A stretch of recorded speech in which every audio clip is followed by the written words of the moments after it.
What's up people, welcome back to our channel. Today I'm going to do another deck profile, but this time of a deck from the V series. And as you might have noticed from my playmat, I am an avid V player. I do like V Premium. I'm kinda sad that it might be going away after this year. As we've heard, it potentially is the last year that we'll be seeing a V series Worlds or BCS. As in Japan, they have already announced, I believe, that the Deluxe series or another type of tournament they have there will be terminating their V-Series tournaments. So without further ado, I'm going to go into the deck profile. After that, we can talk a bit more about why I consider this deck so good and how to play it optimally according to how I like to play it. As I'm not gonna say it's the ideal way to play it, as there are different ways to build it. Since we have so many different good tools we've received over the years now, there's room for creativity. So the most important card in the entire deck is obviously the Grade 3 himself, the one who surpasses the storm, Thavas. I think his art in V is probably one of the best. I've gotten access to 3 of the SPs, still haven't found a 4th one, but they seem to be sold out all of the time on the card market, so no luck so far. And this is the only Grade 3 I run in the deck. I've seen many lists where people run like a 4th card, being like a copy of Genovius, the Ripple boss monster, which I really understand from a gameplay standpoint, because you want to see a Grade 3 when you go to Grade 3, otherwise you have to G-assist. But I feel like if you don't see Thavas himself on that first Grade 3 turn, your pressure is really minimal, and so that Genovius more so works as a high roll piece rather than a card that's gonna give you the game plan you designed the deck around. Because Thavas is kind of xenophobic in that sense, that because his requirement needs you to rest rear guards, you kind of don't have room to be all that flexible in the cards you want to run. You're forced to run support cards that work with his playstyle. Besides the 4 Grade 3s I run 3 Grade 4s, and the only Grade 4 we have access to is obviously Lambros. So for those who don't know, the effect of Thavas is to have 3 or more rested rear guards, and at the start of your battle phase you can discard a card from your hand to write Lambros from deck. Lambros then, when placed, can stand any number of rested units, so the cost you've paid with resting units is actually just being totally mitigated by Lambros. So by themselves, they actually make almost everything in the deck free. Like most stuff has a Soul Blast cost to it, but on average you really don't use up a lot of resources doing your stuff, so that's really nice. It's also 15k base, which actually comes up. So one of the extra things this card has is that it's countered as a Grade 3 while in hand. Well, specifically when you're on Thavas, so you can call him as a rear guard, and since he's 15k, putting any booster behind him makes 23, which is actually a number that hits against Force decks, which is interesting and can actually come up. Also, since you can Superior call him with effects like Wheel Assault, which we'll talk about later, he can become a good beat stick in the early game because he swings for 15, which is over a small piece, so like they'll have to throw a Grade 1 or 15k shield to stop it. So that's also one of the things I've done in the past, which I kind of like. So while he's not a Grade 3, so we can't ride him on our normal Grade 3 turn, he does come up and is actually a good rear guard to have, besides being the card we have to ride to get to our game plan. His second ability I might just talk about is Counterblast 1, Soul Blast 1, stand a column, and if your opponent is a Grade 3, both units in the column get +5. So it's pretty much a watered down version of the old Grade 3 version, the Stride version, where you could stand 2 separate rear guards. They now have to be in the same column, but the way the deck is constructed, that really hasn't been an issue anymore because of Wheel Assault once again. So his skill is pretty much what it needs to be, and it does the job for the deck.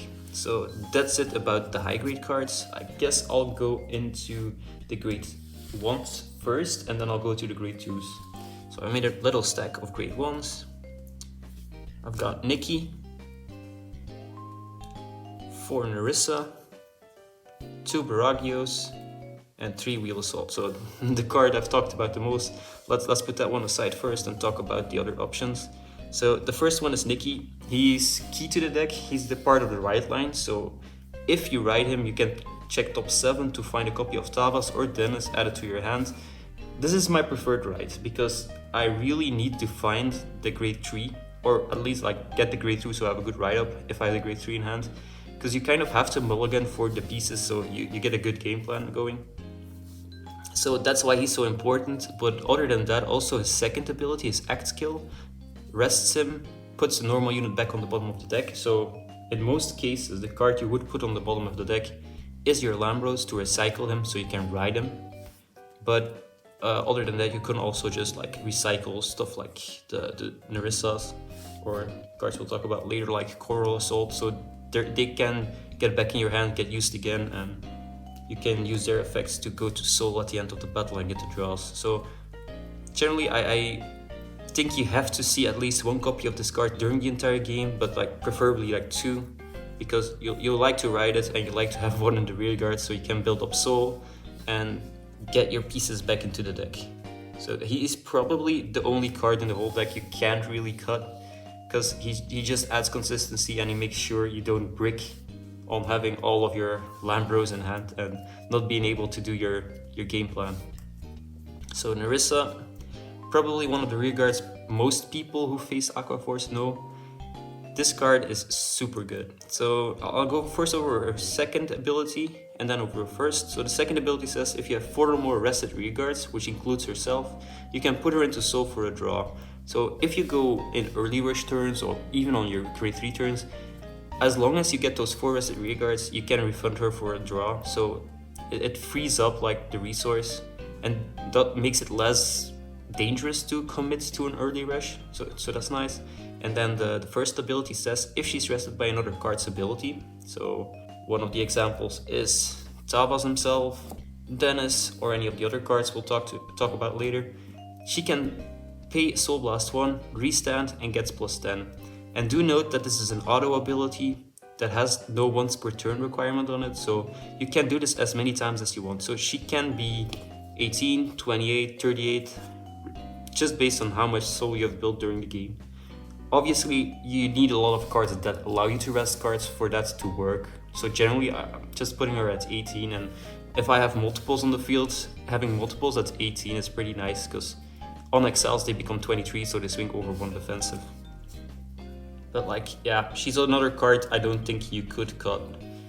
And with that, I think I have to go back a bit, because I forgot one thing about Thavas, is his first ability. So he does too have an ability that allows you to rest a rear guard, and it's probably one of the best abilities in the entire deck. It says rest a rear guard and choose one of your opponent's rear guards, retire it. So I have noticed that not too many decks in V have access to retire, so having access on it on your boss monster is actually really nice. Also, it works both on Vanguard and rear guard, so if you have multiple copies of your Vanguard in hand, you can just call them to rear, use their ability to rest things, retire things, and if you have her, you rest her, she restands again. Now you can rest her with another ability, she restands again. It's perfect. So then I run 2 copies of the grade 3 searcher, which is mainly there to find my extra copies of Thavas. As you can see, we only run 4 grade 3, so we need as many ways to find our grade 3. But other than that, since he gets +5 if you have 4 or more rested rear guards, he kind of makes interesting columns, and so I feel like he's better than he looks at first. So the extra power is good, and then in the late game, if you don't need to rewrite and you want to up the consistency on your triggers, which is something, since you have triple drive on your Lambros due to the effect of Thavas giving an extra drive and +10k, being able to filter some of the cards out of your deck means your triple drive gets scarier. So I tend to just call it down in the late game, filter out the Thavas, and get more consistency that way. So he's actually really interesting, and I have a hard time cutting him because the 13k booster is relevant sometimes. And then the most important card in the deck, Wheel Assault. He is the second ride target, so if you don't have Nikki, you ride him, or if you have multiple copies of him and you're like, let's keep the Nikki for later because I really already have a Lambros in hand and I'm afraid I'm gonna brick on them. Wheel Assault actually has a really good effect. So it's when rolled upon effect says counterblast 1, draw a card and call a card from hand. So generally I'm gonna be trying to do early rush, so having to call cards from my hand is not really an issue, and this would also allow you to superior call Alambros, which is a 15k attacker, which is really nice if your opponent is at grade 2, so it's still for at least 10k shield. And his second effect, and probably the most important effect, which used to have a cost on the older version, and even has a cost now on the newer version in standard, but in V has no cost. At the end of the battle it boosted, choose 2 of your rear guards and exchange their positions. So this allows you to do 4 attacks on your first turn, 4 on your second turn, and 7 on your first grade 3 turn or more if you have a restander. So it's an amazing card, and it opens up so much possibilities that I feel like it's one of the reasons Aqua Force is so good, and people who don't like this card, or like to cut it from their decks, are probably not using it correctly. And that's why I'll try to go over how I try to optimize my playstyle for this card specifically at the end of the video. So that's it for grade 1s, but we'll definitely get back to these once we go over the combo. As for grade 2s, so I have currently 3 Dennis in the deck, 4 Coral Assault, 4 Pursuit Assault, 1 Adelaide, and 1 Repressed Strike. So this might look a bit weird. So why are the 2 1-ups in here?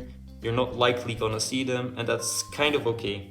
I kind of don't really want to see both of them, as my main playstyle with the deck is to be very conservative on the damage I take, if possible, because like some decks just pressure you too hard and you can't guard everything they throw at you. But like if an opponent really doesn't like to damage you in the early game and they're like really just swinging Vanguard, I'll try to guard most of it, so I only have the CB I need for the Lambros.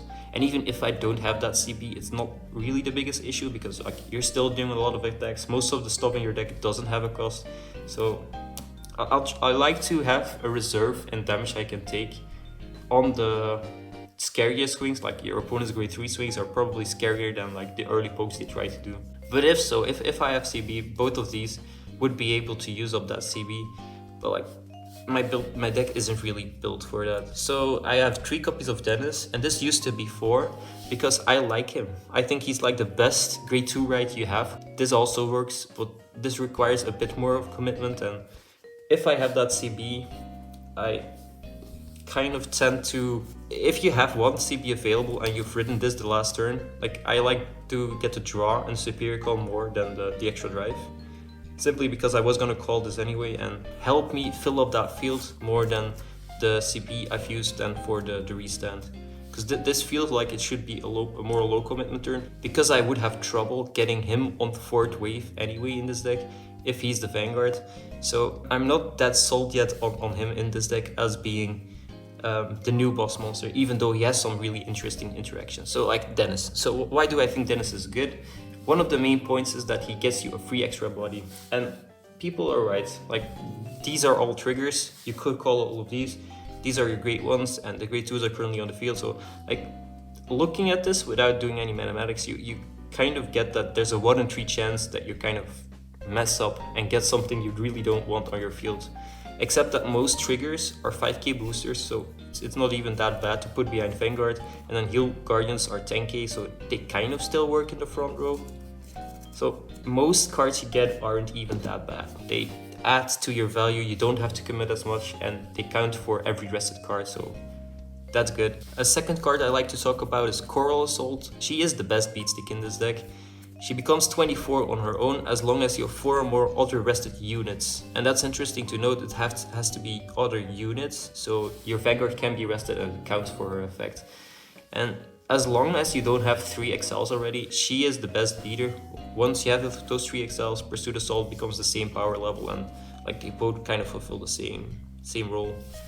Her second effect is also useful. At the end of the turn, if you've done 4 or more attacks, she can be put into soul for a draw. So one of the cool things is, since you can do 4 or more attacks on your second turn, if you have like 2 on the field, in like a column, you have a Wheel Assault on the left and something else, you could go for 4 attacks and at the end of that turn put both of them into soul, and it'd be like if you never had any cards on the field and you just drew for the pieces that you've lost. Sure, you lose out on some pressure on that grade 3 turn because she is also an amazing attacker on that turn, but being able to put that in the early game is really cool. So then why Adelaide? Adelaide is another rester, so she adds to the consistency of getting to our requirement for a Vanguard to be able to ride into Lambro, since we need 3 or more rested rear guards, so she alone rests 2 cards including herself. So she does 2 and then Vanguard does the 3rd one, so that by itself makes it so you can ride into Lambros. Since she needs this counterblast, that doesn't always come up for me. Well, there are definitely games where I have more than enough counterblast and I can use her. So next up, Adelaide. She's an interesting card since she also kind of fulfills the same role as Pursuit Assault in that she rests 2 rear guards, including herself this time. to help in getting the requirement for our Lambros. So she's more of a consistency card than anything else, but she has a second ability that allows her to restand. So she's one of the only restanders in this entire deck. And the only requirement she has is that your grade 3 or greater Vanguard attacks. So your opponent can be at grade 2 and you're still getting that restand. So she can be really scary going first, and she hits decently going second. One of the nice things is that she has a second ability that says if she stands by card ability during your battle phase, she gets +5. And since the effect to ride Lambros happens during the battle phase, like at the start of your battle phase, his second auto ability activates, so she will be rested at the time, so the first time she stands she already gets +5. And since this ability is not once per turn, that means she'll actually get more power when she stands again by her own ability, or if she was stood by the ability of Lambros in the column. So the first time she swings, she is 14, and the second time she is 19, and then if you had put her on an Excel circle, she will be 19 and 24. So she at least hits over a single defensive, which is good. And if you restood her with the Lambros, she also becomes that 19 by herself, so a good booster behind her means she can swing for some nice now. And then the last one, Repress Strike. So at first, when I was building this deck, I was playtesting with a lot more copies of this card because I was actually really happy when it released. When they announced this card, I was like, damn, that's probably the best restander we've had so far. Simply because he can restand when boosted at any time. So there's no restrictions to it, like does it need the Vanguard to attack, or it doesn't need a certain wave. It's just when he's boosted, you have the chance to pay a counterblast and restand him. And why is this relevant? Because if you're on Lambros, let's say you swung with this column, right, that has a booster behind it, so it's not even that good, but you didn't use its ability on the first wave, since you get to choose, since it's once per turn effect. You would then swing with Lambros, stand this column, both of them get the extra power, and then you do your drive checks, and let's say you get like super lucky and you get a triple crit.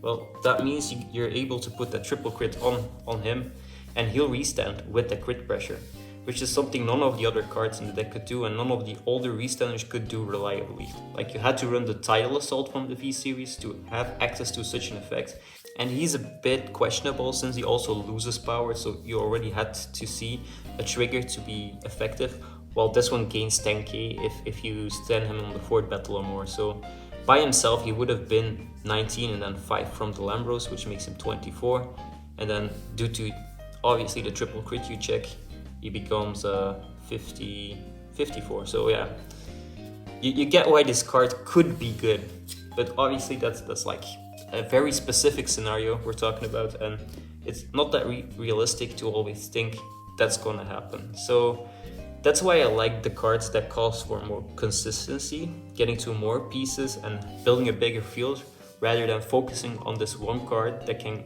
put on a lot of pressure, could close out some games, but doesn't really plus you or get you any advantage, because these three are all for advantage, and these two are more so extra pressure and consistency in her case. Obviously this card has a second effect, and it's one I really haven't been able to use all that effectively so far. So it says, if you're at grade 1 or less, you can discard this card, look at the top 5 cards of your deck and choose a grade 2 or less card and add it to your hand. So any of your grade 1s can be added, any of your grade 2s can be added. You can even add draw PGs or any trigger if you wanted to add a if you wanted to add a trigger, which I guess is unlikely, but it could happen. So being able to discard him is interesting, because you could always put him back into the deck with Nikki to see him in the late game, because I think he might be still a decent finisher for like your grade 4, your 4th turn. So the turn you have a lot of Excel circles, the turn on which you're supposed to be finishing the game. And if your opponent is only at low damage, he might just be that one card that could do the job for that. While the others might cause for many little pokes, he could be the one that does the really big poke twice. So he's interesting. I still think there's room for him in this deck. maybe he'll go back to more copies, maybe she'll go to more copies, but for right now, this was the list I settled on because it felt most natural to me. So that's it for the normal units. I still have a few trigger units to talk about, and obviously my starter, which is the beautiful Mitros. So as for triggers, this is probably pretty normal, besides like the one draw trigger. So 4 heals, 7 crit, and then 5 draws. So normally I would be running 8 crit, but after testing I felt like the extra crit, the extra draw actually matters a bit, since we need pieces. And one of the most interesting ways to look at it is all of your pieces draw into pieces or get you next pieces, but you have to get into the pieces first. And having more draw triggers in the deck means if you take a damage, you see a defensive draw, you get into one of those pieces, you can start playing the game at least. And I think that's interesting. During the last format, during Steam Media format, where I managed to top 8, I actually run 2 of these, but I feel like that's too much shield value I'm giving away, since decks are now more focused again on big swings, scary swings, and less on doing small swings but needing many cards to the guard, like was back in that format. So I'm more settled on the 1 draw trigger again instead of 2, and I feel like 0 extra draw triggers is also a bit scary. Like, I still like seeing the draw, and if it happens, it's nice. If it doesn't happen and you just draw into it or draw it for turn, you can always discard it to write into Lambro, so it's never a dead card. And like, most decks have a small book, so it's still usable. You just have to plan a bit with it. So that's it for the main deck. You may look at this and be like, what the hell is he doing? But this is an actual field I managed to make yesterday when I finally won my first buy card, so I'm pretty happy with this. But how did that happen? So I opened so many great ones in my opening hand, and it just clicked. I was like, oh right, I can just do 4 attacks. So I went like, Nikki, sure. Then swung here for 60. And so why did I swing with this second? It's because if my opponent were to see a defensive at the end of this battle, I can still decide to not resolve this effect and just keep this in this column so they can swing together. Well, they wouldn't hit in that case, so I guess that didn't really matter too much. But like, I think my opponent still had a great one on the rear guard, so like at least it would have done something else. But if they don't see anything, you can swap these two. This can swing separate and this can swing separate. And at the end of the turn, since I have 4 and more rested rear guards, I suppose like I put a front one into the soul, I'll draw a card and like it's kind of protected. So that's interesting. Well, for a grade 2 turn, obviously you can just do many variations of this. One of my preferred ways to go about the grade 2 turn is riding Dennis to the Vanguard Circle, calling Narissa either with the Rodopon skill of Wheel Assault or just by calling her from hand, and then using his effect to rest and Superior call the top card of the deck. And then one of the crazy things that could happen is you could call a Coral Assault and have a Coral Assault in hand. So this specifically, I don't think you have enough rested rear guards, so you have to be a bit lucky and be like, oh, I still have this in hand. But worst case, if you really are, if you're going first and you're like, I really want to win this game, you could literally call this just for the extra pressure. Obviously this was rested by Dennis's effect, so by Soul Blasting 1, well, you wouldn't have this in Soul. You'd Soul Blast like your starter or your Great 1, and she restands, she gets plus 10. So in this case you'll still go 14 like this first. Obviously this is just a swing, but at least this hits over Force Clans, so that's good enough. You'll do your drive check, it's empty, then you'll go like this. So this is 18 plus 8 is 26, and at the end of that battle you'll be able to swap these. And since you now have 4 more rested rear guards, when this Coral Soul attacks, she gets plus 15. And if this one attacks, she also gets plus 15. And now since you've done 4 more attacks, all of these go into standby. So she sees 4 more rested rear guards, she goes into Soul, draws you a card. She sees 4 more attacks, goes into soul, draws a card, same here. And suddenly you have an empty field, looks like you've committed nothing, but you actually swung for 14, 26, 24, 24. Everything hit over defensive, so your opponent had to at least have more than a heal guard on hand, or has to have seen a second defensive to really stop your entire turn. Then for your grade 3 turn, I think this is probably the most interesting part. Okay, so for a grade 3 turn, I set this a little bit up. So we have an Excel marker, we had wheel salt from probably the last turn. We don't have anything in the back row, don't ask why. So about this, like generally I'll be putting Dennis on the Excel marker because his swing always will be a bit low. So you always need that little boost. And since he doesn't make that great of numbers with the other rear guards, he tends to be my first swing. We then have access to Narissa. Narissa always makes nice numbers, so one of the cool things you can do is rest her, then Spear Call, and whoops, we're pretty lucky, we Spear Call Viragios. She can restand if we have enough resters, she doesn't if we don't.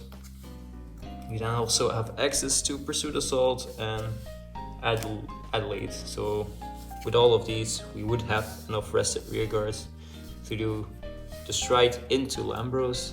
When we stride into Lambros, he gets +10 and an extra drive. We'll be putting 10 here because we Soul Blast for the effect to restand her. And then at the battle phase, everything restands. This thing had +5 because we have an extra Excel marker, and since he stood during the battle phase, she gets +5. So now about attack order. So one of the things I like to keep track of is how much power does a column have, and would it hit over a defensive, and then plan accordingly. So if I can move something to the Excel circle, I actually give up a big attack to make 2 small pokes. That's pretty much the way to think about it. So this one is currently 14, so it's likely our first poke. This is 18 plus 8, so that's 26, so that swings over at least 1 defensive. She's 14 and she would be 19 on the Excel, so she's the highest priority to get there. Then this one is 14 by itself and this is 8, so this makes 22. But remember, he has +5 if you have 4 more rested rear guards, so if we put that into consideration, this one becomes 27, so it also hits over a defensive. So there's still something interesting here. So we'd go 14, then 26.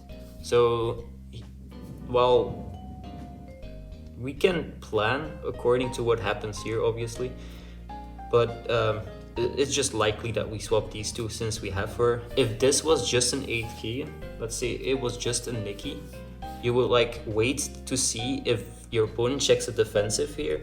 And then if they do, like you just decide to not swap. You'll just leave this here and it'd be totally fine. Because you can boost your Vanguard with it, it makes a good number. This Interceptor stays there, so there's no real issue there. And since you're likely to restand this column anyway, you still could theoretically throw this to the Excel if you solve 2 triggers, for example, and get the value out there. So yeah, we're swinging. Since this isn't there right now, it's a grade 2. We swing like this. At the end of that battle, we'll be swapping these two. She will be 19 now. So assuming our opponent didn't see a defensive, it's perfect, we can still swing.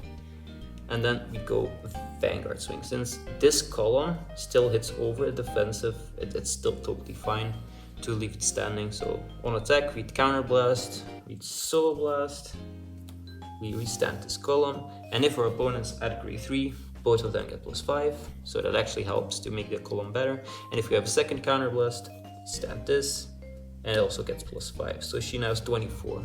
We do our triple drive, it's all empty, so it doesn't matter that much.